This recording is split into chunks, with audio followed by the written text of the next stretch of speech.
Boa noite a todos, a vocês, meus irmãos aqui presentes. Boa noite especial aos nossos ouvintes da Rádio Espírita Capixaba. E, de maneira muito carinhosa, uma boa noite a todos os web espectadores pelos quatro cantos da pátria do Evangelho, que dão um sentido maior a este momento e que fazem concretizar-se os pensamentos dos nossos luminares espíritas, nossos espíritos bondosos que na década de 30 e 40 já previam o uso da tecnologia, e hoje sabemos por quê e para quê. Estamos aqui reunidos essa noite, mais essa oportunidade de encontro da Associação Médica Espírita do Espírito Santo. E nessa noite vamos ter o estudo dirigido pela nossa irmã Tassiana, que vai falar sobre o uso abusivo do álcool. Vamos iniciar com a leitura inicial. Eu vou convidar a nossa irmã Rosângela para a leitura da noite.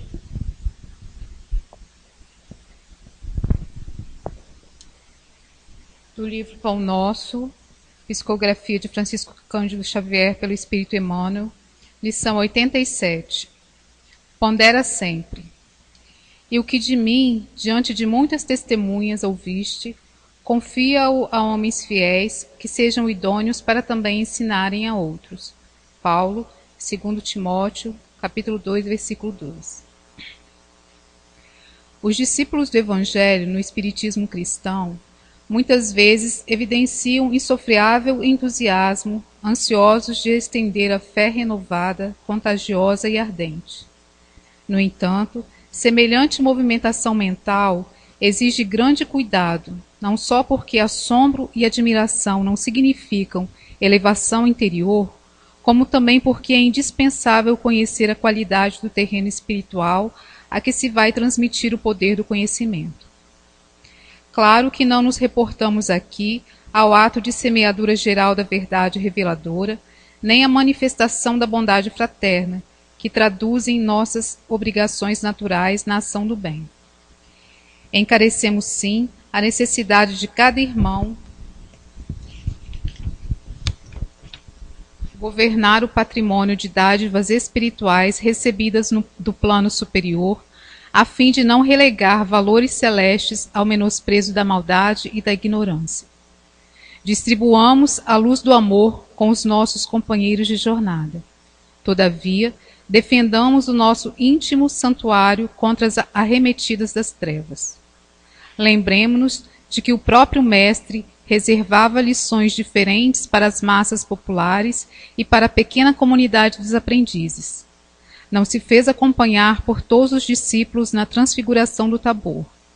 Na última ceia, aguarda a ausência de Judas para comentar as angústias que sobreviriam. É necessário atentarmos para essas atitudes do Cristo, compreendendo que nem tudo está destinado a todos.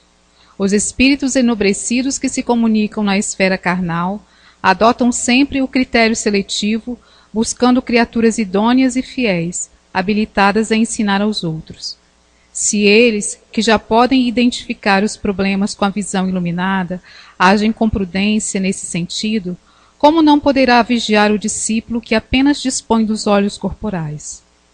Trabalhemos em benefício de todos, estendamos os laços fraternais, compreendendo, porém, que cada criatura tem o seu degrau na infinita escala da vida.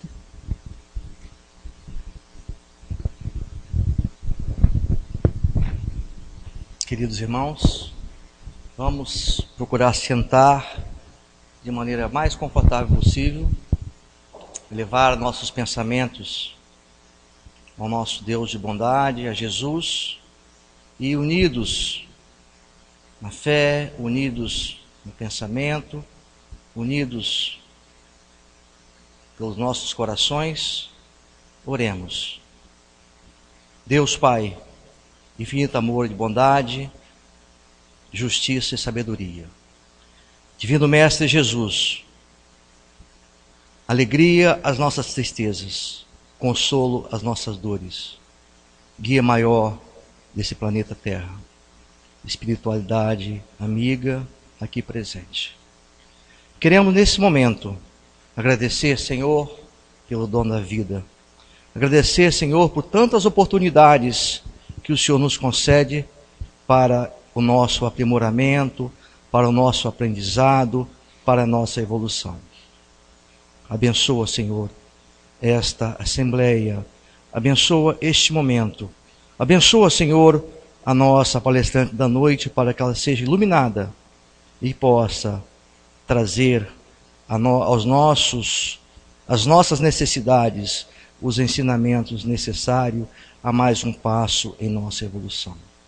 Abençoa todos os lares desse planeta e de modo muito especial todos os lares que nesse momento estão sintonizados a essa emissora, a este momento da nossa Associação Médica Espírita. Abençoa os nossos trabalhadores. Olha, Senhor, por todos aqueles que sofrem, porque todos aqueles que expiam as suas faltas, as suas dores, principalmente aqueles a quem lhes falta a força para seguir o caminho. Sê conosco, Senhor, hoje, agora e sempre. E assim, meus irmãos, eu quero passar a palavra à doutora Tassiana, que vai proferir o tema da noite, o uso abusivo do álcool.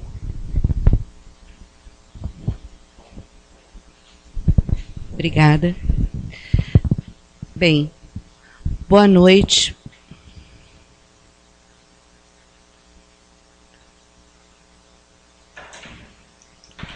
Boa noite para todos e todas, tanto os que aqui se encontram presentes, quanto os companheiros que vão estar nos ouvindo através da Rádio Capixaba.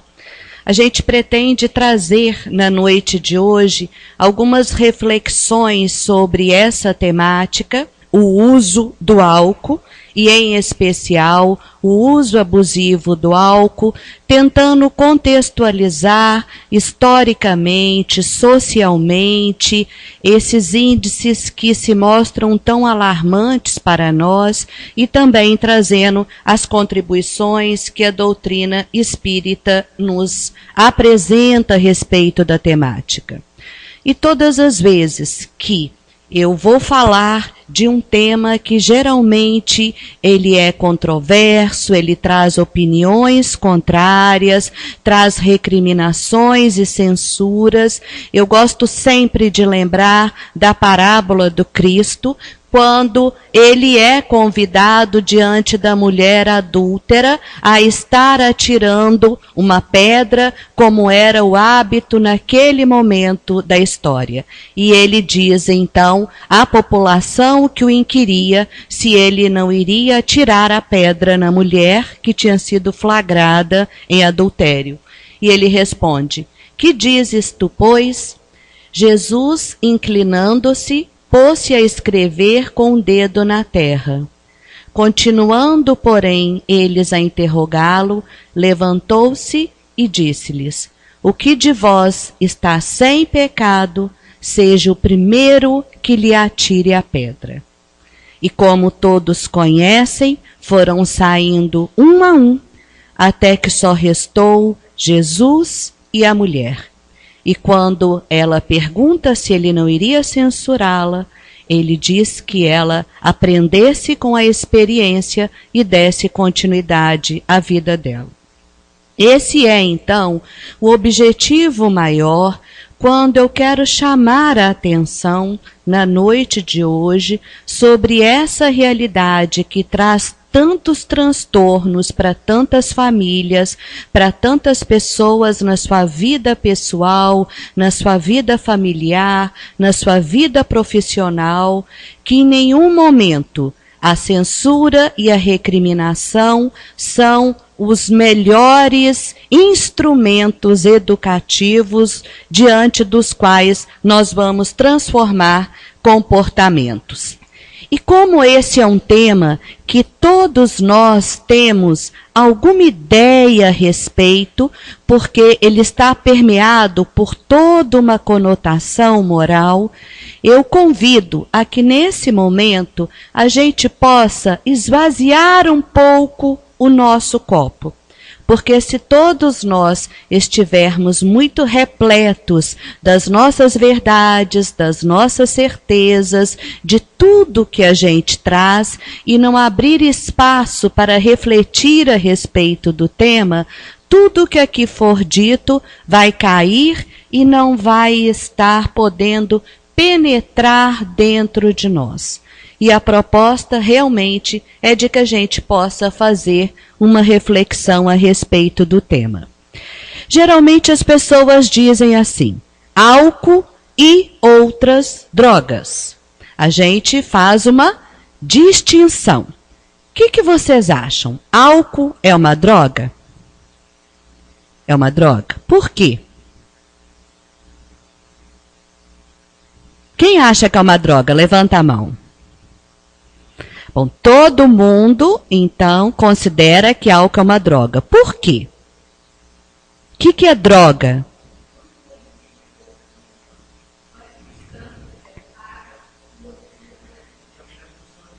Altera o funcionamento do corpo humano. No caso aqui de drogas psicoativas, não é? São aquelas substâncias que, então essa é a conceituação, podem ser naturais ou sintéticas e que alteram o funcionamento do nosso sistema nervoso central.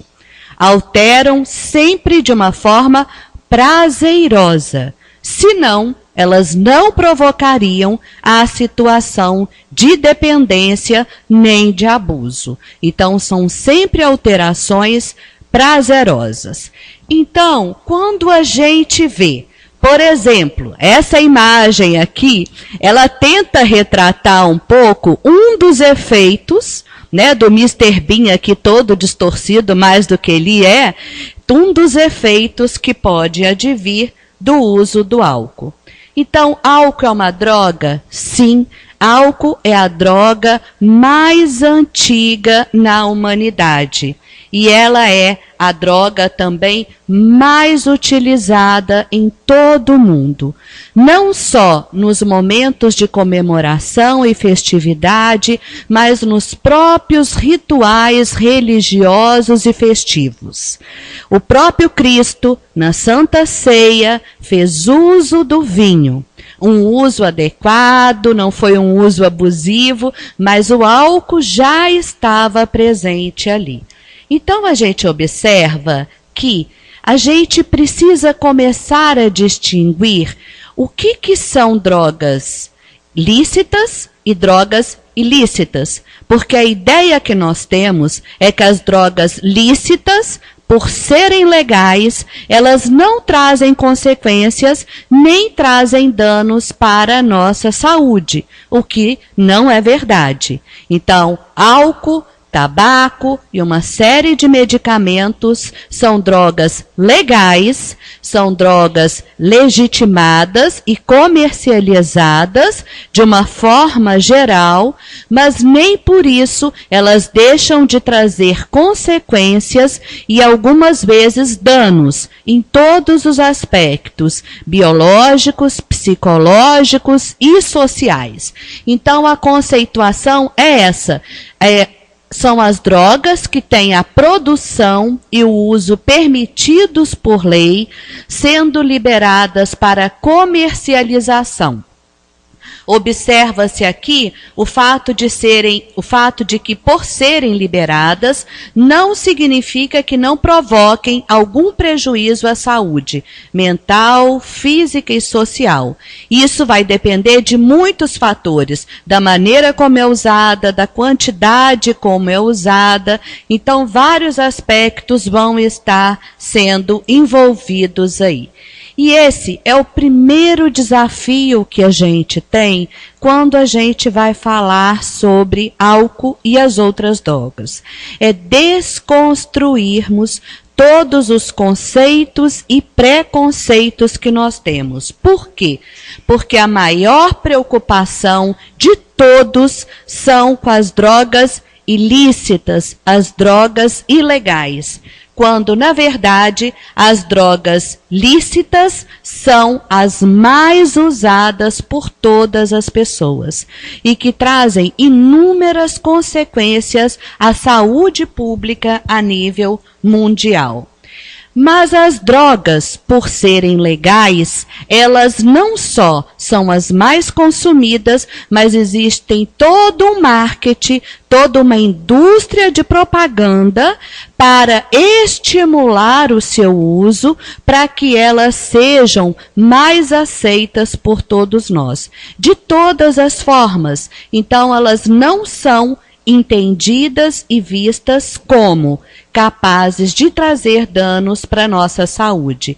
E por serem vendidas e de fácil acesso, farmácias, bares, restaurantes, por não termos nenhuma restrição de acesso a essas drogas, o seu consumo fica muito mais facilitado. E a gente precisa pensar, né, nos graves problemas de saúde pública que as duas principais drogas lícitas, álcool e tabaco, trazem. E o porquê nós fazemos de conta que elas não trazem consequências. E consequências muito sérias a nível dos índices de violência no trânsito, a nível de problemas de trabalho, a nível de desestruturação familiar. Existe uma grande tolerância social em relação ao uso dessas drogas, ao uso do álcool em especial, que é o tema da nossa palestra de hoje. Por que vocês acham que nós temos tanta tolerância em relação ao álcool e não temos essa mesma tolerância em relação às drogas ilícitas? O que será que acontece? Se elas são drogas, se o álcool é droga, se o álcool provoca danos à nossa saúde, a nível físico, psíquico e social, se traz consequências grandes a nível de ser considerado um problema de saúde pública, por que existe essa grande tolerância de todos nós? Pode falar. Uhum.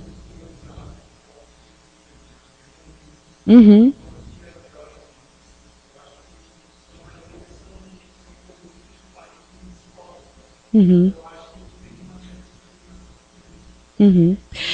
Talvez porque, como você está trazendo, né, o álcool sempre esteve presente na história e sempre de uma forma legal. E nós costumamos, às vezes, confundir legalidade com os problemas advindos do uso dessa substância. Então, nós fazemos de conta que, por o álcool ser legal, ele não traz uma série de consequências e achamos que essas consequências só vão ser resultado das drogas ilícitas, de maconha, do crack, de cocaína, de heroína. É como se nós tivéssemos uma distorção coletiva e social em relação ao uso do álcool. Porque isso significa também pararmos para olhar para o nosso comportamento, para a nossa vida. Porque o álcool, na verdade, ele está presente dentro da nossa casa. Quem de nós aqui faz comemoração que não tenha álcool? Levanta a mão. 2, 3, 4. Nenhum álcool. Eventualmente, então o álcool está presente, eventualmente. Nunca está.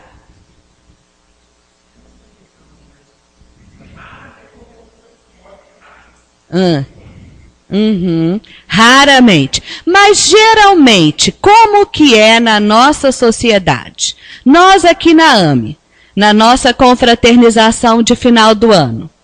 A Tílio tá rindo, né? Pena que nem todo mundo pode ver, né? Tem álcool, gente? Tem álcool.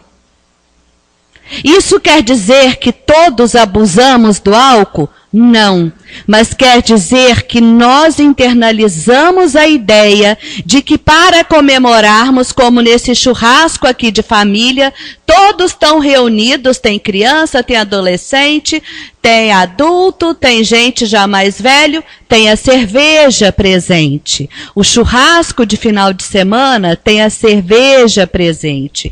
Então a gente observa que o álcool é uma substância utilizada pelas famílias, ele está dentro das nossas casas, o que leva muitas vezes os jovens a começarem a se drogar, a fazerem uso do álcool nas nossas casas. Por quê? São drogas que não são entendidas como drogas. É como se o tabaco não fosse drogas que trouxesse consequências, tanto quanto a maconha, o crack, a heroína, a cocaína. Então é como se nós fizéssemos dentro do nosso imaginário, da nossa representação social, uma divisão. As drogas lícitas, legais, não fazem mal. E as drogas ilícitas fazem mal. Quando, na verdade, não é bem assim. E a gente observa que o álcool, ele é tão banalizado que tem muitos pais, não só como nessa imagem, que os bebês já frequentam desde cedo a mesa do bar, mas que molham chupeta, que dá espuminha para a criança, como se isso não fosse ter consequências e não fosse trazer repercussões. E aí, a gente realmente tem que começar a se perguntar o que fazer diante desse consumo maciço das drogas lícitas. Pensar a problemática das drogas na atualidade não é só pensar em relação às drogas ilícitas, porque muitos dos nossos jovens chegam e falam igual aquela imagem ali, eu quero uma Skol na veia, é o sonho de consumo de muitos jovens. Por quê? E isso é como um sinônimo de prazer, de bem-estar, de alegria, de sair de uma situação de desprazer na nossa vida. E a gente realmente precisa começar a pensar em cima desse problema. E o que o Espiritismo fala para a gente a respeito disso? É muito interessante que o que a Joana de Ângeles traz na psicografia do Divaldo Franco é o que todos os estudiosos do grande consumo de droga, do uso abusivo de drogas, vêm falando. E aí Joana de Ângeles fala assim, o álcool é uma chaga social e moral das mais graves, porque muito bem aceito em todos os conglomerados humanos, tanto nas classes mais privilegiadas, ricas, quanto nas classes mais pobres. Um status correspondente ao poder, à glória, à fama, representa um mecanismo de fuga da realidade. De igual forma, é a asfixia na ilusão. E, paradoxalmente, a sociedade receita a ingestão de bebidas alcoólicas nas suas reuniões e festas como sendo a melhor forma de expressar o júbilo. Então, a gente precisa começar a pensar sobre a maneira como nós estamos vivendo, a maneira como nós estamos nos posicionando diante dessas substâncias quando a gente vai refletir a respeito do uso abusivo ou da situação de dependência em relação ao uso de drogas. E Joana continua ainda em Adolescência e Vida. Os exemplos domésticos decorrentes de pais que se habituaram a usar medicamentos sob qualquer pretexto, como buscas de equilíbrio e de repouso, oferecem aos filhos estímulos negativos de resistência para enfrentar desafios e dificuldades de toda natureza. Demonstrando incapacidade para suportar esses problemas sem a ajuda de mecanismos químicos ingeridos, abrem espaço na mente da prole para que ante dificuldades fuja para os recantos da cultura das drogas. Isso que o Divaldo traz através da sua psicografia, é uma reflexão essencial nesse momento da nossa evolução. Porque na pós-modernidade, nós tentamos a todo momento evitar o desprazer, evitarmos as dificuldades. Nós tentamos a todo momento nos anestesiar, como se as dificuldades do existir e da vida, que são naturais, não fossem oportunidades de reflexão e de aprendizagem, e sim situações a serem eliminadas. E aí a gente vê uma medicalização desse vazio do existir, dessa dor do existir, de forma excessiva, aonde o Rivotril é o primeiro medicamento vendido no nosso país. Com certeza, todo esse quantitativo de medicamentos não é só para as pessoas que de fato necessitam, mas a gente observa que diante de qualquer dificuldade, a primeira iniciativa de muitos de nós é tomar algum medicamento para conviver com os sentimentos desagradáveis que fazem, às vezes, poderiam possibilitar uma grande oportunidade de reflexão. E, na verdade, quando a gente ingere algo para resolver um problema interno, é a mesma atitude que propicia o uso abusivo das drogas. É tentar, de fora, trazer algo que mude um sentimento dentro. E traz como consequência o uso abusivo que a gente vê de todas as substâncias e em especial do álcool. Pegando então um pouco os dados epidemiológicos, a gente vê que as drogas mais consumidas são as drogas legais. Em primeiro lugar, são dados do CEBRID, que é o Centro Brasileiro de Informações sobre Drogas, com a Universidade de São Paulo e com a Secretaria Nacional Antidrogas. A primeira droga mais consumida no Brasil é o álcool, seguido do tabaco. Depois vem a maconha, depois vem os solventes, que é o loló, a cola, o thinner, todas as acetonas. Em quinto lugar, os benzodiazepínicos ou os ansiolíticos. Depois viriam os estimulantes ou as anfetaminas. Depois viriam a cocaína. Os orexígenos são estimuladores de apetite e depois é que viria o crack. E todo mundo só tem falado da grande epidemia e do grande transtorno que o crack traz. Mas nas pesquisas, ele não é a droga mais usada, não é a droga mais consumida.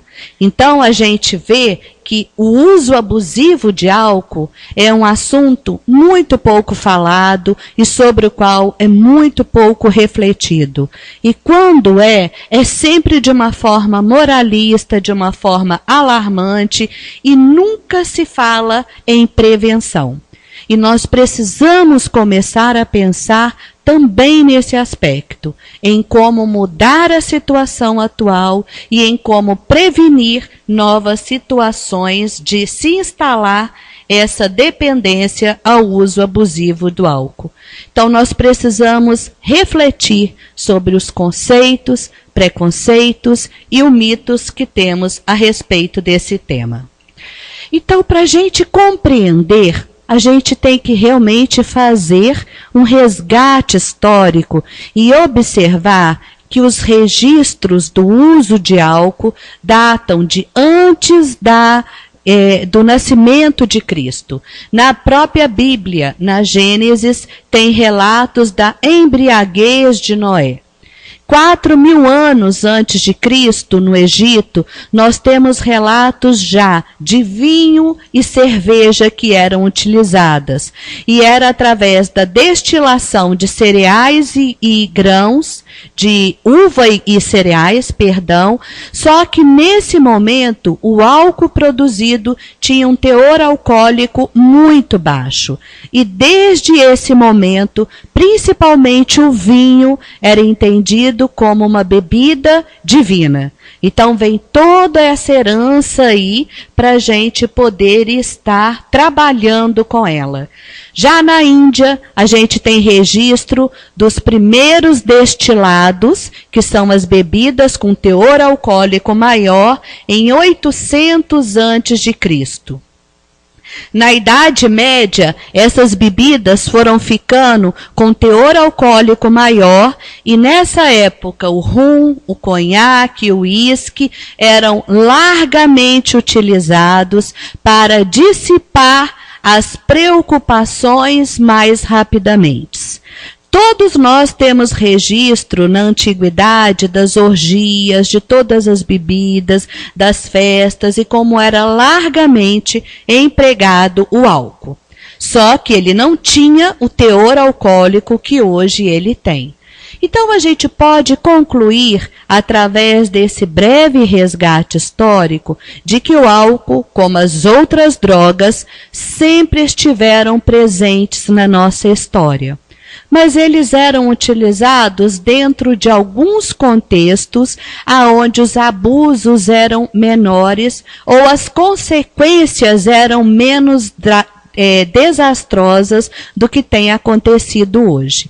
Então eram alguns rituais, algumas festividades, algumas comemorações e com o objetivo maior de integrar as pessoas. Também eram utilizados em momentos de relaxamento. E a gente pode observar com isso de que nós, enquanto espíritos em evolução, desde as encarnações anteriores, sempre tentamos modificar as nossas relações com a gente mesmo e com o mundo à nossa volta. Sempre tentamos modificar as nossas sensações e as nossas percepções. E aí, a gente vê que hoje em dia a realidade é que o álcool é uma bebida que está presente em todos os lugares do mundo, aonde todos os países têm pelo menos uma bebida que é típica ou que é referência daquele lugar e aonde todos fazem referência a ela. E a diversidade é muito grande, para todos os gostos, para todos os interesses, existe uma multiplicidade de escolhas. Nós não iríamos ser diferentes. A bebida nacional destilada mais consumida no Brasil é a cachaça, do qual nós somos exportadores. Então, nós também no Brasil temos a nossa bebida, que é a bebida típica. E nesse cenário, a gente vê que o álcool, ela é a droga ou é a substância psicoativa mais consumida em todo o planeta. Então, de longe, ela ganha em disparado de todas as outras drogas ilícitas. Ela é a substância mais popular. Mas o que o álcool provoca que ele desperta tanto interesse e um uso tão grande? As doses iniciais do álcool trazem sensações de euforia, de bem-estar, de relaxamento, de quebrar barreiras, de quebrar algumas dificuldades que nós temos. E geralmente esse é o objetivo quando as pessoas ingerem álcool. Relaxarem, estarem se descontraindo, se desligando das preocupações. É uma sensação de bem-estar que as pessoas buscam. Se esse consumo ele é aumentado, ele começa aí sim a provocar falta de coordenação motora na marcha, começa a provocar sonolência, começa a provocar outras consequências. E em doses mais elevadas ainda, o álcool vai poder levar não só à sedação, como ao coma, né, dependendo da quantidade de álcool que estamos ingerindo. E para a gente pensar o que é estar alcoolizado, o índice não é muito grande para a gente ser considerado alcoolizado. Nós teríamos que ter 0,6 milímetros de álcool por litro de sangue, o que corresponde mais ou menos, sendo que cada pessoa vai ter uma resposta diferente, então depende da altura, do peso, da constituição física, cada um tem um metabolismo, mas seriam em torno de 2 latinhas de cerveja ou 2 doses de bebida destilada para podermos dizer que a pessoa estaria alcoolizada. E a gente observando o mapa mundi de consumo de álcool, a gente observa aqui no nosso país que a média de litros usados é entre 7,5 litros a 10 litros por pessoa que é utilizado. E aqui não está falando de turistas. Então, nós não estamos entre os países com maior índice de álcool, que estão aqui, principalmente na Europa Oriental e na Ásia, na antiga União Soviética, mas também não estamos entre os países mais baixos, como esses países do norte da África, né? Nós temos um consumo razoável se nós dividirmos por todos os brasileiros. E quais problemas a gente pode começar a identificar? O primeiro deles é que no uso abusivo de álcool traz uma série de consequências a nível do trabalho. Em 2011 até setembro, houveram quase 32 mil pessoas afastadas do trabalho por motivos de álcool. 19 milhões de pessoas é o número estimado das pessoas que abusam do álcool, sendo que o álcool só perde para quando está associado a outras drogas que correspondem a 49% dos motivos de afastamento. E esse dado aqui é um dado da Previdência Social, é algo que chamou muita atenção, porque 32 mil pessoas morrem todos os anos de uso abusivo de álcool. Então, a gente precisa começar a pensar que não tem consequências tão pequenas assim o uso do álcool. Se nós formos olhar outras estatísticas, a gente observa que das pessoas no nosso país, de todas as pessoas, em torno de 70% delas fazem ou já fizeram uso, não é um uso abusivo, já usaram álcool na vida. Se a gente for olhar o percentual masculino, esse é um índice que vai a 78%. E a gente vê que realmente ele é confirmado quando a gente vai olhar todas as pesquisas. Então, o percentual é em torno de 74% das pessoas no nosso país já fizeram uso de álcool. Mas, quando a gente começa a ver pessoas que estão abusando do álcool ou que ingerem álcool 3 a 4 vezes por semana, nós vamos ver que entre os homens é quase 10% dos homens que bebem sem serem dependentes, mas que tomam álcool 3 a 4 vezes por semana. E esse é um dado bastante alto. E se nós formos olhar os índices de prevalência das pessoas que são dependentes, isso vai em torno de 12% das pessoas no nosso país. É um número muito grande de pessoas que se encontram nessa situação da doença química que é chamada alcoolismo. porque dependência ao álcool é o que nós chamamos de alcoolismo. E a gente vê que esse índice é em torno de 12,3% das pessoas no nosso país, seguido de dependentes de maconha, que é em torno de 8,8%. Isso corresponderia a quantas pessoas hoje? No último censo no país, quantos nós somos?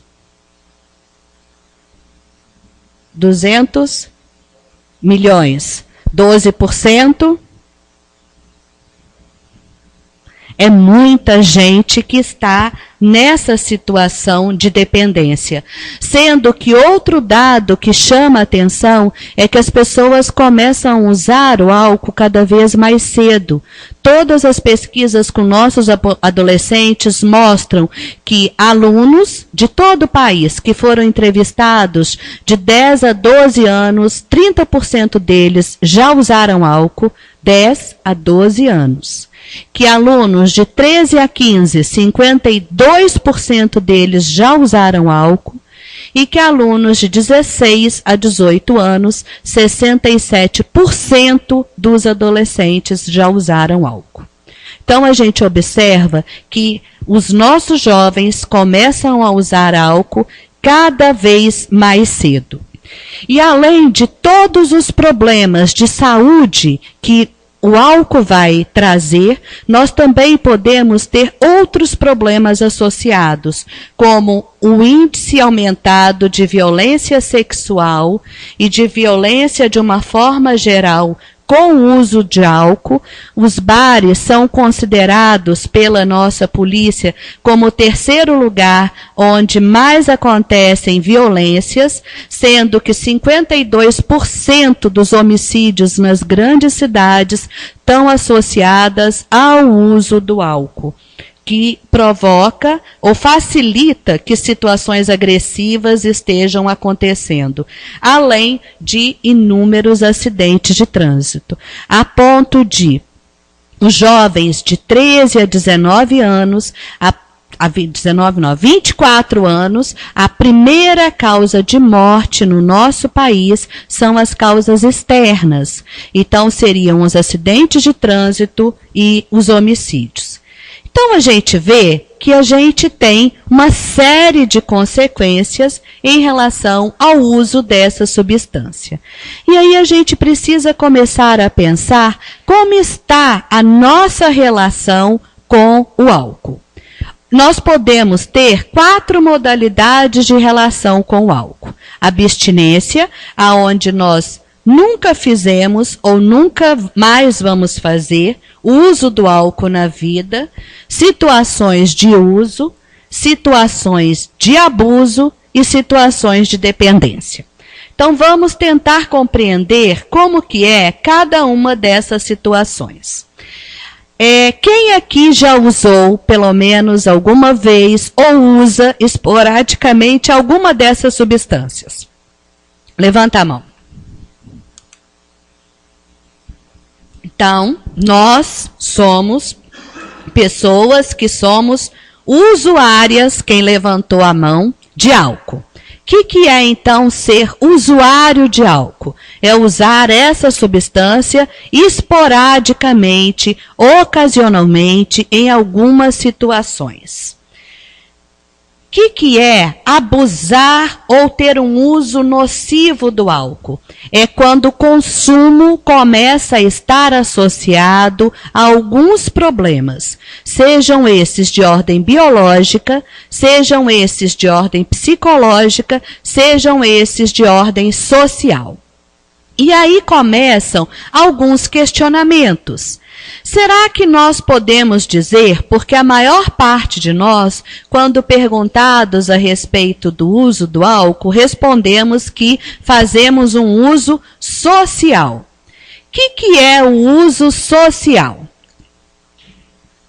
O uso social é aquela pessoa que toma umas 3 vezes por ano, 4 vezes por ano, 1 vez por mês, 1 vez por semana, 2 vezes por semana, porque todo mundo responde que faz uso social. Eu bebo só sexta, sábado e domingo, ou às vezes domingo não. Sexta e sábado, porque domingo eu tenho que descansar. Mas toda sexta e sábado eu tomo álcool. Isso é um uso social? Isso seria um uso? Seria um abuso? Porque esses limites são totalmente subjetivos. E nós tendemos, como eu conheço várias pessoas que são usuárias, que são abusadoras, ou, no meu entender, dependentes, e que dizem o tempo inteiro, eu pago quando eu quiser. Eu só tomo porque eu quero. E eu paro quando quiser. Então, nós precisamos começar a pensar nesses limites aí, se nós estamos numa situação de abuso ou de dependência. Então, situação de abuso é aquela que traz problemas no trabalho, na escola ou na família, ou alguns problemas. Então, começa a ter muita ressaca, começa a ter dor de estômago, brigas entre os casais, ou briga com o filho, ou situações ali, algum tipo de situação conflitiva. Bem, a situação de dependência seria o último grau de relação com o uso da droga, do álcool, é o consumo sem controle, geralmente associado a problemas sérios para o usuário. E aí, se a gente vai observar, a gente vê que a maior parte de nós experimenta o álcool. Uma outra parcela que começa a diminuir faz o uso do álcool ocasionalmente. Uma parcela menor ainda se torna abusador desse uso do álcool. E menos ainda, de cada 10 pessoas que experimentam ou usam álcool, 1 a 3 pessoas podem se tornar dependentes. Porque aí entra toda uma questão neuroquímica, aonde se instala a doença que é chamada de dependência química. Então, eu posso ser um abusador frequente do álcool, sem necessariamente ter a doença da dependência química. O que é, então, a dependência química? Ela é uma doença crônica que é caracterizada por 3 aspectos. O primeiro é uma compulsão para usar o álcool, é uma necessidade interna muito grande que a pessoa sente. Segundo, é uma dependência física que a pessoa começa a ter em relação ao álcool, com vários sintomas de abstinência, né?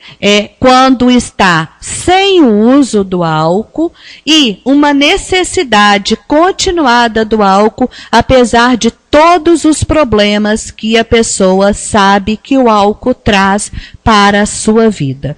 Então, essas 3 características, elas designam isso que nós chamamos de dependência ou de alcoolismo.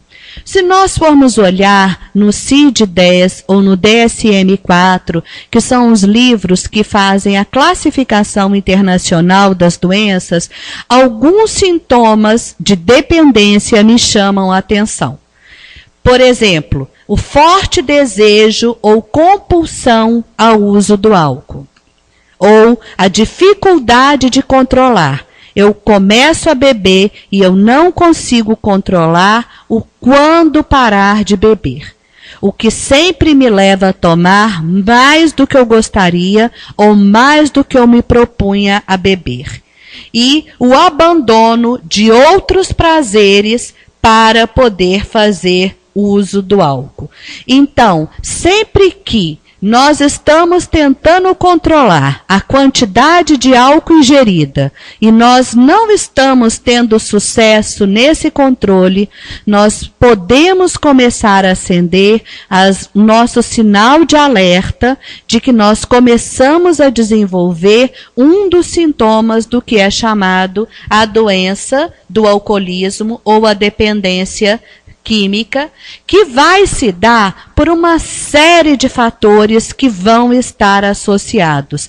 A primeira delas é a predisposição genética. Então, existem realmente toda uma resposta neuroquímica diferente em relação ao uso do álcool quando a pessoa está nessa situação de dependência. Vão se juntar, então, aspectos genéticos ou biológicos, de alguns aspectos da estrutura psíquica, influências familiares e culturais, fatores sociais que, como a gente viu, estimulam e facilitam o uso do álcool e o abuso do álcool, a aceitação social do vício. Eu não vejo as famílias muito preocupadas com o uso abusivo do álcool que os adolescentes vêm fazendo. A gente vai em qualquer festa de adolescentes, 15, 16 anos, às vezes menos, todos estão com ice na mão. Todos estão consumindo e isso é visto de uma forma corriqueira, banal, sem problema. Fala, Cris.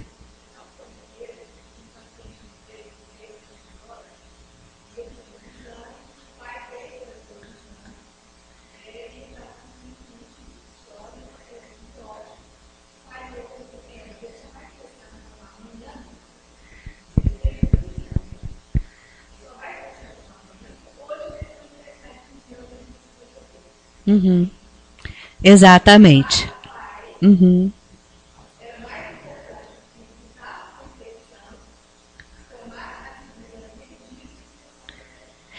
E aí a gente ouve várias famílias falarem assim, mas eu prefiro que ele beba perto de mim do que beber fora de casa. Vocês já ouviram isso? Porque aí nós não queremos parar para pensar no uso e qual é esse padrão de uso que as nossas famílias têm feito dos vários tipos de álcool. Por quê? Como nós não sabemos do nosso mapa perispiritual, quem de nós aqui sabe que não tem instalado uma predisposição genética, uma predisposição hereditária, porque já fomos abusadores ou dependentes de álcool em outras ocasiões, para termos novamente, nessa atual encarnação, instalado a doença do alcoolismo. Porque alcoolismo é doença. Não se trata de uma questão de cunho moral. A pessoa não para, não é porque ela não tem força de vontade, não. É porque ela não consegue ter controle. Uma vez iniciado o uso, a pessoa não tem o controle da quantidade de álcool ingerido. Quando a A fala de que se tem que evitar o primeiro gole, é porque o uso do álcool, quando a doença se instala, provoca uma mudança na resposta neuroquímica cerebral, aonde esse limite deixa de existir. E nós não sabemos quais de nós aqui podemos ter essa predisposição, ou quais de nossos familiares e dos filhos que nasceram sobre a nossa responsabilidade também vão poder ter essa doença. Então é algo que nós precisamos começar a pensar. Por quê? Os aspectos espirituais vão estar presentes, não só na influência de agora, com todo o processo de vampirização que acontece, que a gente vai falar daqui a pouco, mas também por essas causas anteriores aí, que trazem toda essa questão genética. Então, a gente vê que a dependência ela vai se instalar e vai se manter por dois fatores principais. O primeiro deles é o estímulo e a gratificação positiva que o uso do álcool traz. Se o álcool não trouxesse prazer no início do seu uso, não se instalaria a situação de dependência. E quando a pessoa está dependente já, ficar sem o álcool é tão sofrido e tão desprazeroso, os sintomas da abstinência são tão intensos que novamente ela começa a beber. Não é assim que a gente fala, vou rebater a ressaca tomando mais um pouquinho no dia seguinte, que os sintomas melhoram. Então a gente começa a ver que a gente vai incorporando tudo isso dentro do nosso estilo de vida. Mas aí, vamos ver então quais as consequências do uso abusivo do álcool. Ele acontece em várias partes do nosso corpo. Primeiro, a nível cerebral, quando eleva os riscos de derrame e também está associado à diminuição da nossa memória. A nível cardíaco, quando resulta muitas vezes em aumento da pressão arterial. A nível do nosso estômago, quando provoca inflamações e gastrite. A nível do nosso fígado, quando aumenta a presença de gorduras e pode futuramente causar hepatite alcoólica. Ele também atua a nível muscular, diminuindo a massa muscular, a nível dos testículos, na diminuição da capacidade reprodutora, e a nível do pâncreas, que se torna deficiente para absorver parte dos alimentos, abrindo caminho para desnutrição crônica. Além de que o uso de álcool é responsável por uma incidência maior na população, 10% a mais em quem é usuário ou abusador do álcool do que na população em geral. E aí, gente, a gente tem que começar a pensar no porquê que a situação está como está. E a primeira coisa que a gente vê é como o álcool está presente na mídia e como ele é estimulado pela mídia. Então, as propagandas falam assim: dê um duro, tome um. Ou então, nesse calor, você merece uma paixão nacional. E eu tenho certeza que a boca de muita gente aqui deve começar a ficar assim, salivando quando a gente fala desses slogans, né? Porque fazem parte do nosso imaginário. Pensou cerveja, pediu a número 1. Refresca até pensamento. Quem não quer ter os pensamentos refrescados depois de um dia cansativo? Ou esse incentivo do experimenta, ou aquela outra propaganda que fala, aquela que desce redondo, ou essa, tá na boa, essa é da boa, não largo o meu amor, voltei. Então a gente vê que todas as campanhas são extremamente estimulantes. A nível visual, então, pôr cerveja é pôr uma mulher bonita, porque aí fica como se duas coisas tivessem associado. Você vai beber e vai ter acesso às mulheres mais bonitas e gostosas que vão poder existir, e é isso que a mídia está passando.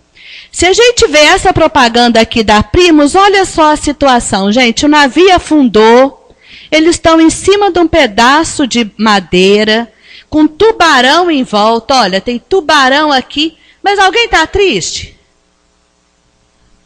Alguém está triste ou preocupado? Nenhum deles. Olha, tem umas mulheres aqui para servir cerveja, uma mesa de sinuca, o outro está com o pé para fora, não importa se tem tubarão, e está tudo feliz da vida porque tem a caixa de cerveja em volta deles e eles não vão ter problema nenhum diante do que está acontecendo. E aí a gente vê que a mídia utiliza de todos os nossos artistas para divulgar o seu uso, até daquelas pessoas como a Sandy, que eram consideradas, qual era a representação dela? Santinha, pura. E ela fazendo propaganda da Devassa, o que ela está vendendo? Meninas como ela, que são santinhas e puras, podem tomar a Devassa, que não vai ter problema nenhum. Porque nenhuma propaganda aparece como essa aqui, que é uma das consequências do uso do álcool, que é a questão da violência e do espancamento de violências. E não é só a nível de propagandas, não. Se a gente for ver as músicas, deixa eu tentar. Só vou passar alguns trechinhos.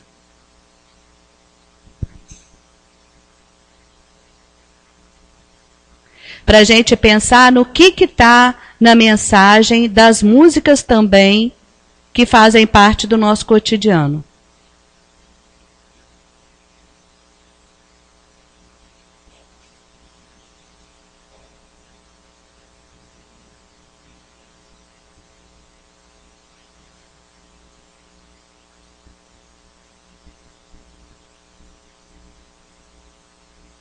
Então é uma música do Zeca Pagodinho e do Leonardo. Vamos lá. Ver se a gente consegue.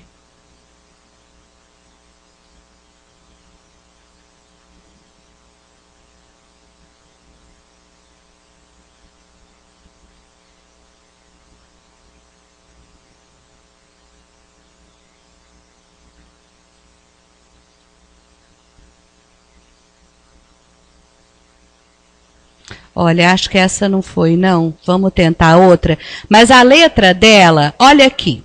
Ele fala de latinha na mão e que está tomando todas para esquecer, para sair da solidão. A receita é latinha na mão. Para esquecer a paixão, a receita é latinha na mão. Se ela disser não, a receita é latinha na mão. E para encontrar a solução, também só com a latinha na mão. Uma outra música, também conhecida e cantada por todos nós, até por mim.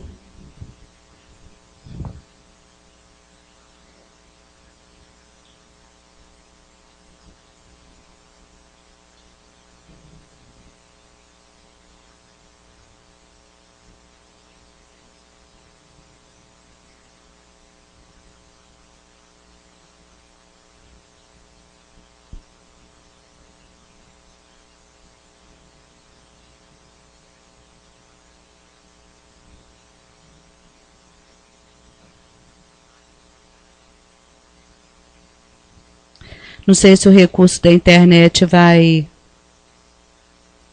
conseguir muito aqui, não. Mas é aquela música do beber, cair e levantar.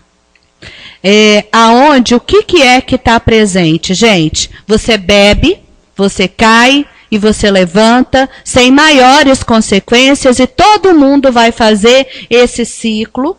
Tem uma outra música agora, que é Beber, Beber, do Guilherme Lopes, que fala de beber e beber todos os dias. Na quarta-feira é para comemorar, na quinta-feira é para festejar, na sexta-feira porque é o dia da balada.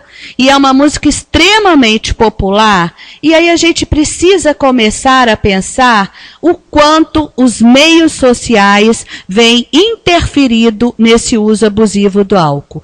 Porque a gente vê diversas pesquisas científicas, como essa aqui da Kilborn e do Strasbourg, que representa os mitos que os anunciantes querem que os adolescentes acreditem. Primeiro, que todos bebem álcool.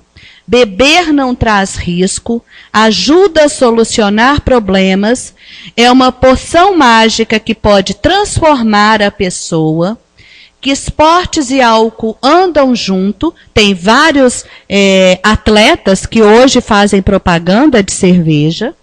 Se o álcool fosse realmente perigoso, não estaria sendo anunciado, só que as pessoas devem beber com moderação. Essas são as ideias que os fabricantes querem passar, analisados por essas pessoas. E qual conteúdo está presente na mídia? Uma outra pesquisa de Wallach e Strasburger também mostra que a ideia que os comerciais passam para todos nós é que beber não traz riscos à saúde e que as crianças já estão incorporando uma ideia muito positiva sobre o beber e reconhece marcas e slogans. E uma outra pesquisa muito interessante mostra que na Suécia, quando foi proibido a veiculação de comerciais de bebida, que o consumo per capita caiu. Então, quais são os interesses por trás das restrições que hoje nós temos a partir da conscientização dos danos do tabaco e por que isso não acontece com o álcool? Quais interesses estão aí por trás aonde isso não está acontecendo? Outras pesquisas mostram que a questão da dependência está associado a 4 principais fatores que foram estudados entre os adolescentes.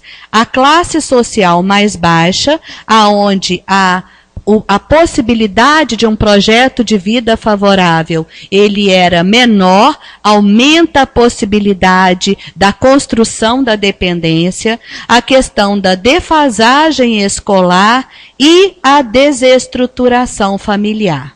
Então, a conclusão desses autores é: a propaganda televisiva, a realidade social e a desestruturação familiar influenciam direta ou indiretamente na propensão ao uso de álcool e dependência, e que o público jovem é o mais visado pelas empresas de propaganda, tendo como consequência uma faixa etária cada vez menor para iniciação ao consumo de álcool. E esses autores chamam a atenção, então, que diante dessa realidade tão preocupante, os órgãos de saúde pública e as escolas deveriam estar esclarecendo mais e apontando medidas a serem tomadas frente ao combate às drogas lícitas, como o álcool e o tabaco, que tanto prejudicam a saúde física e psíquica de todo e qualquer ser humano. Então, nós já temos pesquisas mostrando a influência e a consequência e o que deveria ser feito por todos nós a respeito de como pensarmos a respeito desse problema que está tão presente na modernidade, porque sem dúvida nenhuma o uso abusivo de drogas é algo que é um sintoma da nossa modernidade, da nossa atual mudança de valores nas relações e de tudo mais, aonde nós temos então uma situação de vazio existencial e de dor existencial muito grande, de falta que vai estar acontecendo. E aonde nós temos uma imagem que divulga que se nós incorporarmos de fora alguns objetos e comprarmos, nós vamos tamponar essa falta e esse vazio, que é estímulo ao uso abusivo de drogas. Então a gente vê que a mesma ideia que nós temos diante das propagandas, compre o carro X, compre a marca tal, consuma tal negócio, vá ao shopping diante de um problema, é a mesma lógica do consumo de drogas. É como se algo de fora pudesse sanar a dor que sentimos por dentro, algum vazio, alguma falta que sentimos por dentro, como se essas substâncias externas fossem estar tamponando isso. E aí, como Joana de Ângeles nos diz, em Adolescência e Vida, os conflitos de qualquer natureza constituem motivos de apresentação falsa para que o indivíduo se atire ao uso e abuso de substâncias perturbadoras. E como não faltam conflitos na criatura humana, nós precisamos começar a pensar em quais outros recursos nós vamos lançar mão que não as drogas. E aí, enquanto pais, enquanto familiares, nós precisamos ser exemplo. Nós precisamos começar a refletir sobre como vem sendo a nossa modalidade de relação com as drogas, para que a gente possa, diante do uso daqueles que estão responsáveis por nós, não julgarmos, mas compreendermos e tentarmos trabalhar a questão da possibilidade do não abuso desse álcool, sendo que toda a literatura mostra que é essencial a presença da família, não só a nível da prevenção, mas do tratamento. E o que mais o Espiritismo traz, além do que a ciência coloca? Nós já falamos várias coisas, mas a gente quer fazer menção, por exemplo, ao que Kardec diz no Livro dos Espíritos, na questão 848, quando ele é perguntado assim: a aberração das faculdades intelectuais por embriaguez excusa os atos repreensíveis? E Kardec responde: Não, porque foi voluntariamente que o ébrio se privou da sua razão para satisfazer as paixões brutais. Em vez de uma falta, comete duas. Ou seja, não só por ter bebido, como por ter cometido o desatino, seja ele qual for, por causa da bebida.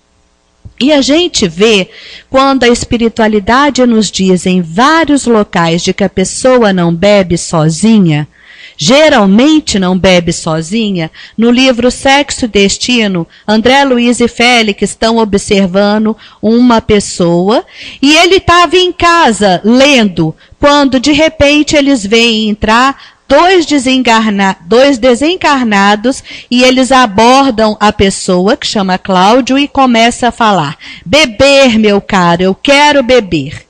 No início, o Cláudio não está nem aí para as influências deles, mas aí eles começam a insistir, de forma que vão hipnotizando e insuflando o desejo daquele homem para poder beber, e ele que estava lendo um artigo político perde o interesse de repente e dá o interesse de beber, ele não sabe por quê. E ele começa, então, a fazer a ingestão do uísque que estava na sua casa. E aí a descrição é de que esse espírito se acopla como se fosse um único para que ele pudesse sorver o álcool que aquele encarnado também estava encarnando.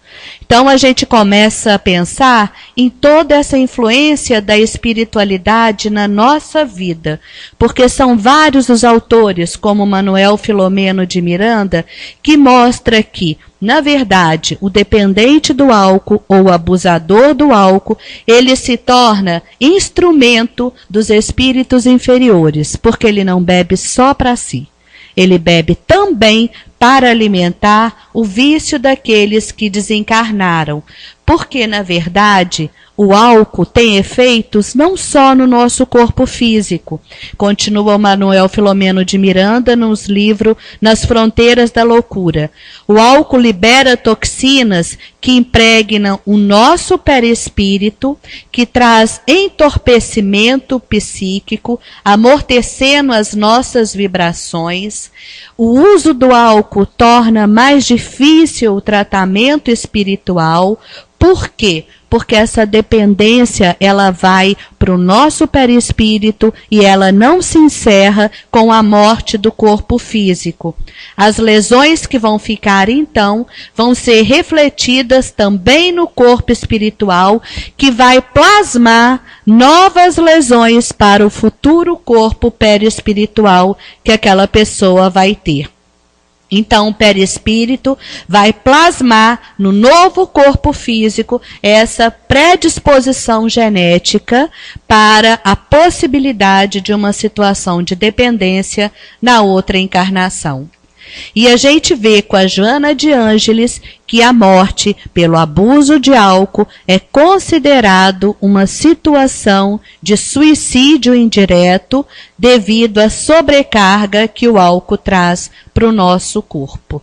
Então a gente vê, não só com Manuel Filomeno de Miranda, mas com outros autores como a Joana de Ângeles, que as consequências do uso de álcool vão se fixar no nosso perispírito, desagregando os centros de equilíbrio, de saúde e da vontade, e que a situação de dependência, ela é vivida de uma forma integral.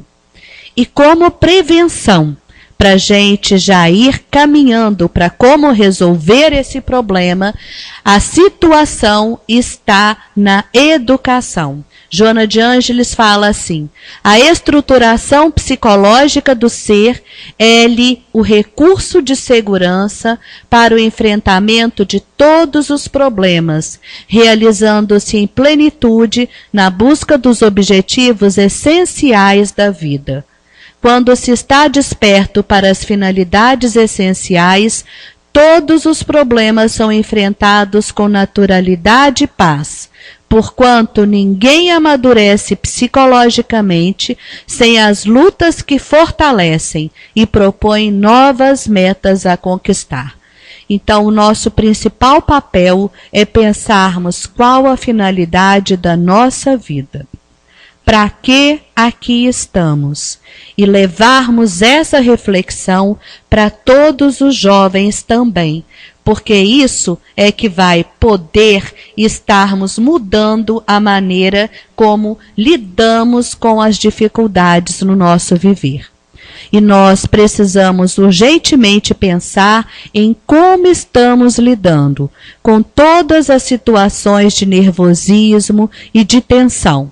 Será que a gente as tem enfrentado ou a gente tem buscado recursos externos, como álcool, droga, ou a comida exagerada, ou o trabalho exagerado, ou a compra em exagero, para podermos fazer frente às nossas ansiedades?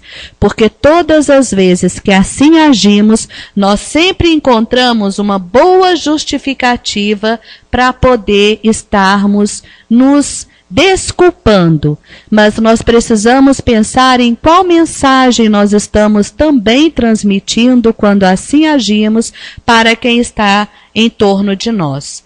Porque dentro da nossa sociedade, a mensagem de que nós temos que evitar a infelicidade ou a felicidade a qualquer custo é de fato a melhor maneira de viver, ou nós precisamos compreender de uma vez por todas que no atual momento evolutivo as dificuldades vão fazer parte do nosso existir e que elas são, antes de tudo, oportunidades de aprendizagem. E diante, gente, da situação do abuso do álcool, o que nós queremos trazer é o que Buda nos fala: me ame quando eu menos merecer, pois é nesse momento que eu mais preciso. Porque, sem dúvida nenhuma, a espiritualidade como um todo nos convida a usar o amor, quando Joana de Ângeles nos fala assim em O Despertar do Espírito. O amor é sempre o grande auxiliar que a família deve proporcionar aos dependentes do álcool ou outras drogas, a fim de restituir-lhes a autoconfiança, a disposição para se submeterem à terapia conveniente, ao entendimento dos objetivos da existência, que deixaram de ter qualquer valor, e continuem adolescência e vida. Torna-se urgente o compromisso de um reestudo por parte dos pais e educadores em relação à conduta moral que deve ser ministrada às novas gerações. Esse investimento, que não pode tardar, é de vital importância para a construção da nova humanidade, partindo da criança e do adolescente, antes que os comprometimentos de natureza moral negativa lhes estiolem os ideais de beleza e de significado que devem possuir em relação à vida. Entendendo que essa mudança que nós queremos propiciar aos outros deve começar em nós, quando Leonardo Boff nos fala: a mudança começa por mim mesmo, que como motor e reflexo crio o futuro no presente e o coletivo no pessoal, em processo dialético. A pureza desse futuro reluz na pureza dos meios imediatos escolhidos para realizá-lo aqui e agora. Portanto, Cristo nos convida, no momento atual, a estarmos refletindo sobre como estamos lidando com a nossa vida e com o nosso projeto nessa existência. E para finalizar, eu vou fazer minhas palavras de Alexandre em Missionários da Luz, quando ele nos diz assim: converte-nos as dificuldades em estímulos santos, transforma os obstáculos da senda em renovadas lições, fortifica-nos o coração, para que o passado não nos perturbe e o futuro não nos inquiete, a fim de que possamos honrar-te a confiança no dia de hoje, que nos deste para a renovação permanente até a vitória final. Dissipa as sombras que nos obscurecem a visão de teu plano divino. Dá-nos o equilíbrio de tua lei, apaga o incêndio das paixões que por vezes irrompe ainda no âmago de nossos sentimentos, ameaçando-nos a construção da espiritualidade superior. E que, integrados no teu trabalho de aperfeiçoamento incessante, possamos atender-te os sublimes desígnios em todos os momentos, convertendo-nos em servidores fiéis de tua luz para sempre. Que assim seja.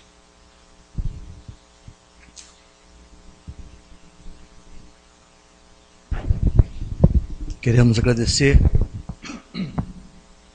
a doutora Tassiana pela beleza da exposição e comunicar aos nossos amados irmãos presentes que nós dispomos de mais 10 minutos para as perguntas que hoje serão feitas ao vivo. Quem quiser fazer a pergunta, que por favor faça no segundo microfone que está ali na mão do nosso irmão, para que possa ser compartilhado com todo o Brasil.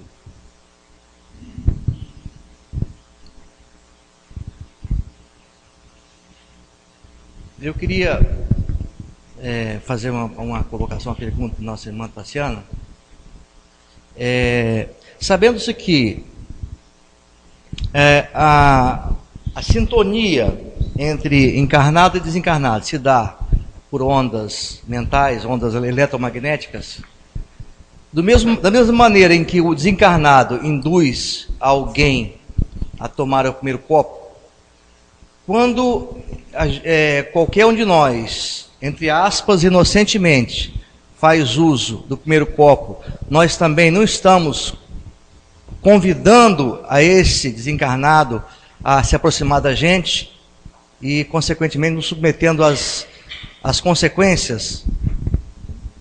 Com certeza. Acho que todo caminho ele é de mão dupla. Ele nunca é de mão única.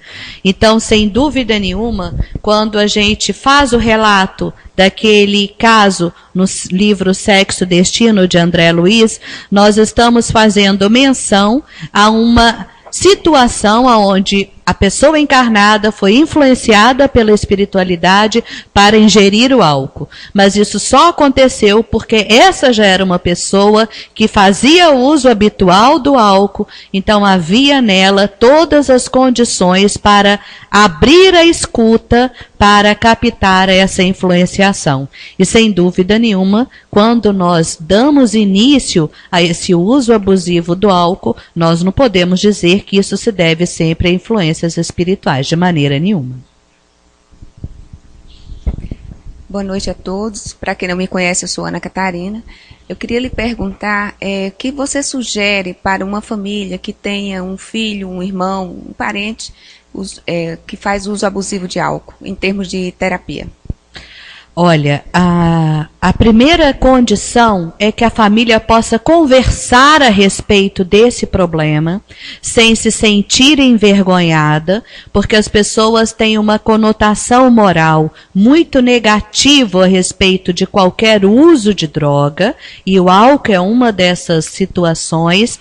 Então, muitas vezes a família nega a situação do abuso ou da dependência do álcool. Então, é abrir o diálogo, conversar e buscar os recursos que nós encontramos, dependendo de cada situação. Recursos a nível de terapêutica psíquica, e aí existem várias linhas da psicologia. A literatura é vasta em dizer que não tem uma linha que é melhor do que a outra, mas aquela que se aplica à pessoa. Se for uma situação de dependência, primeiro vai se precisar fazer um tratamento de desintoxicação e depois de reestruturação da pessoa, e dentro desse tratamento, a terapia não só individual, mas a terapia familiar é essencial, associado ao tratamento psiquiátrico, que é uma doença e que tem também ajuda medicamentosa, e da terapêutica complementar espírita, que é a presença na casa espírita, a participação no tratamento desobsessivo, a frequência nas reuniões públicas, porque não existe maior terapêutica desobsessiva do que as reuniões públicas, o passe, a água fluidificada e a oração. É uma reformulação de projetos e de propostas de viver diante de fragilidades que precisam ser identificadas com sinceridade, com coragem e sem nenhuma situação de censura ou recriminação. Wilson de Vitória, na Associação Médica Espírita.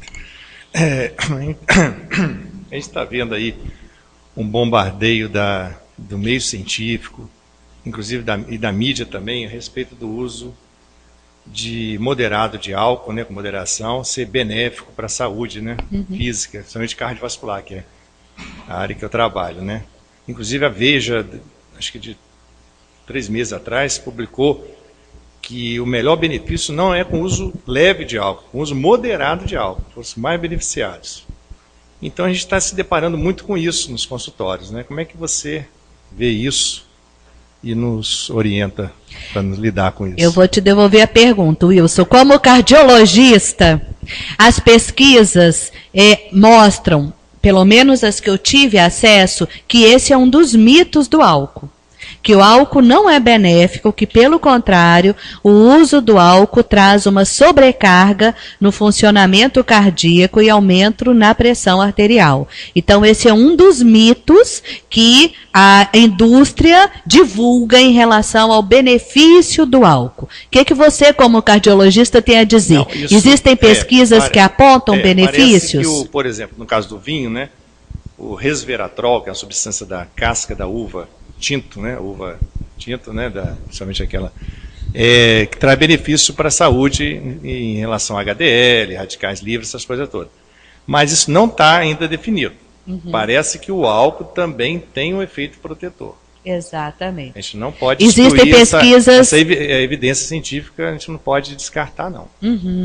A questão é, o que é esse uso moderado que as pessoas vão fazer quando eu trago a reflexão que esse é um parâmetro totalmente subjetivo, né?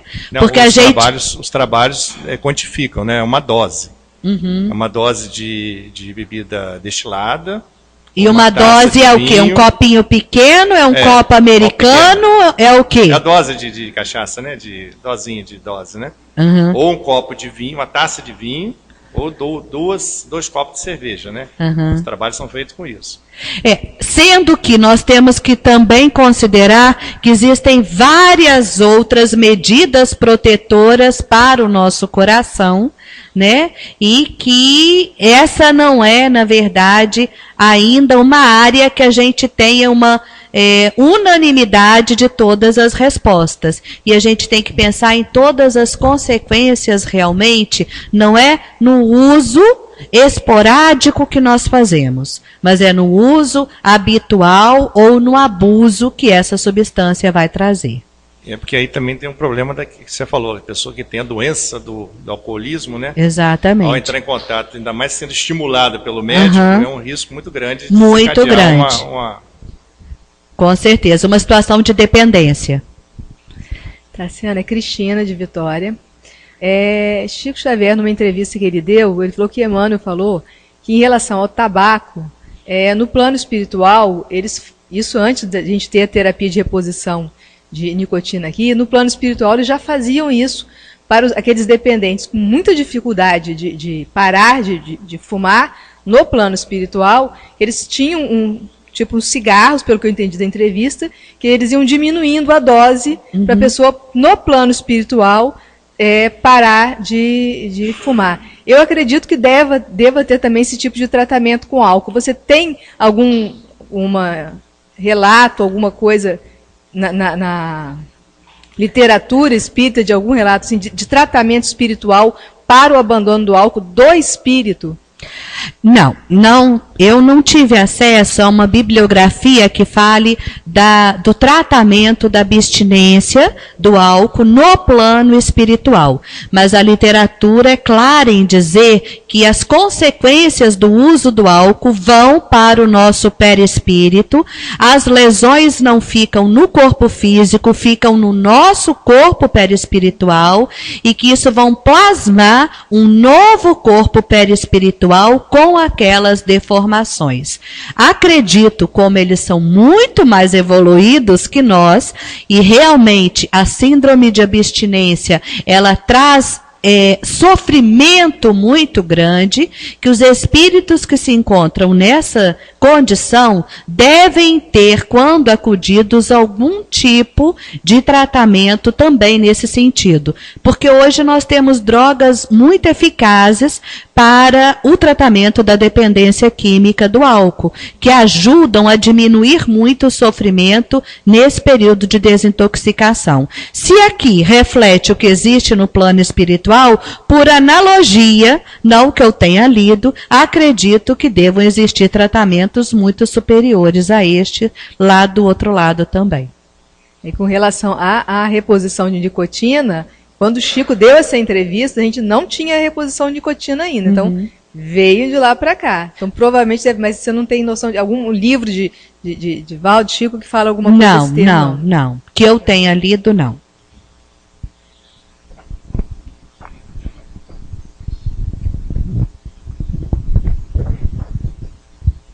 Eu quero agradecer a todos aqui presentes e vamos encerrar porque, como nos ensinou Emmanuel, para o nosso crescimento espiritual é necessário que haja disciplina, disciplina e disciplina. Entretanto, inúmeros devem ser os lares no Brasil que sofrem com essa situação do tema de hoje. E como a gente não pode estar junto de todos pessoalmente, e também não temos como interagir com vocês do Brasil, de vários pontos do Brasil, nós vamos disponibilizar o site da nossa associação, www.amees.org.br. Quem tiver alguma dúvida, alguma pergunta a fazer, com certeza a doutora Tassiana vai responder com muito carinho. Queremos também esclarecer que todo esse material, todo o que foi dito aqui hoje está disponível nesse mesmo site eletrônico. Repetindo, www.amees.org.br. Queridos irmãos, nós queremos então agradecer a Deus por esse momento, por essa oportunidade, elevando nossos pensamentos e entrando em relação com o nosso Pai de amor e bondade. Senhor Deus, nosso Pai, tão amoroso e tão bom, Jesus, amado Mestre, Espíritos amigos aqui presentes, queremos nesse momento agradecer pelo privilégio de estar aqui nessa sala, nessa noite, agradecer, Senhor, por poder aprender, por poder dar um passo a mais em nossa evolução com os ensinos dessa noite, agradecer e pedir as suas bênçãos à nossa irmã, que de maneira tão eficiente pôde colocar esses ensinamentos que serão tão importantes em nossas carreiras profissionais, em nosso dia a dia, e que também, com certeza, foram tão importantes para tantas famílias por esse Brasil afora. Abençoa, Senhor, essa associação, essa federação, abençoa cada um dos presentes nesse recinto, as nossas famílias, abençoa o nosso dia a dia, ajude-nos, Senhor, a sermos alguém melhor a cada instante vivido por sua graça e por tua misericórdia. Sê conosco, Senhor, hoje, agora e sempre, que assim seja. Muito obrigado a todos e boa noite.